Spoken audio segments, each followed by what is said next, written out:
Friends, টেক্সারিং online চ্যানেলে আপনাদের সকলকে জানাই স্বাগতম। ইতিমধ্যেই রান্নার গ্যাস নিয়ে একটা ব্রেকিং নিউজ বেরিয়ে এসেছে। বাড়িতে যদি রান্নার গ্যাস থেকে থাকে তাহলে এই ভিডিওটি সম্পূর্ণ আপনার জন্য।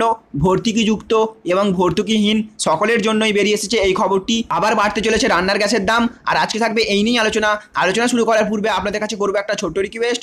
আপনি যদি আমাদের চ্যানেলে নতুন হয়ে থাকেন তাহলে অবশ্যই আমাদের চ্যানেলটিকে সাবস্ক্রাইব করে রাখবেন। সাবস্ক্রাইব করার পরেই দেখবেন একটা বেল আইকন আসবে, সেটাকেও প্রেস করে রাখবেন এরকমই লেটেস্ট আপডেট সবার আগে পাওয়ার জন্য। তো ফ্রেন্ডস দেখুন, এখানে বলা হচ্ছে প্রাকৃতিক গ্যাসের দাম 10% বাড়িয়ে দিল কেন্দ্র। প্রাকৃতিক গ্যাসের দাম বাড়ার ফলে oil and natural gas corporation limited বা ওএনজিসি এবং অয়েল ইন্ডিয়া লিমিটেডের মতো রাষ্ট্রায়ত্ত সংস্থা লাভবান হবে। এপ্রিল থেকে সেপ্টেম্বর এই 3 মাসের মধ্যে স্থানীয়ভাবে প্রস্তুত করা প্রাকৃতিক গ্যাসের দাম 10% বাড়িয়ে দিল কেন্দ্র।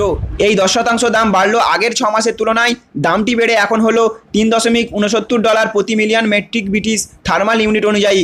এছাড়া এই বিশেষ ধরনের গ্যাসের সিলিং প্রাইস রাখা হয়েছে $932 প্রতি million metric British thermal unit. এই এপ্রিল থেকে সেপ্টেম্বর মরশুমের জন্য শনিবারই কেন্দ্রীয় সরকারের পক্ষ থেকে এই কথা ঘোষণা করে দেওয়া হয়েছে বলে জানানো হয়। এর ফলে রান্নার গ্যাসের দাম বাড়ার সম্ভাবনা রয়েছে। প্রসঙ্গত, এই ধরনের গ্যাসের দাম বাড়ার ফলে oil India natural gas corporation limited বা ওএনজিসি এবং অয়েল ইন্ডিয়া লিমিটেডের মতো রাষ্ট্রায়ত্ত সংস্থা লাভবান হবে। যেহেতু সরকার ঘরোয়া প্রাকৃতিক গ্যাসের দাম 10% বাড়িয়েছে, এর ফলে সমূহ সম্ভাবনা দেখা দিয়েছে রান্নার গ্যাসের দাম বাড়ার। এই দাম বাড়ার ফলে সরাসরি গ্রাহকের পকেটে আরও বেশি চাপ পড়বে বলে জানা যাচ্ছে। তাহলে ফ্রেন্ডস, বুঝতে পারলেন, প্রাকৃতিক গ্যাসের দাম 10% বাড়িয়ে দেওয়ার ফলে রান্নার গ্যাসের দামও বাড়তে পারে বলে জানা যাচ্ছে।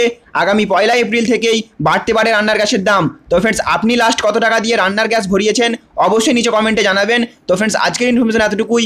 আমাদের দেওয়া ইনফরমেশনটি যদি আপনাদের ভালো লেগে থাকে তাহলে অবশ্যই একটা লাইক করবেন, চ্যানেলে নতুন হলে চ্যানেলটিকে সাবস্ক্রাইব করবেন এবং অবশ্যই ভিডিওটিকে সকলের সাথে শেয়ার করবেন। Thank you friends, thank you for watching.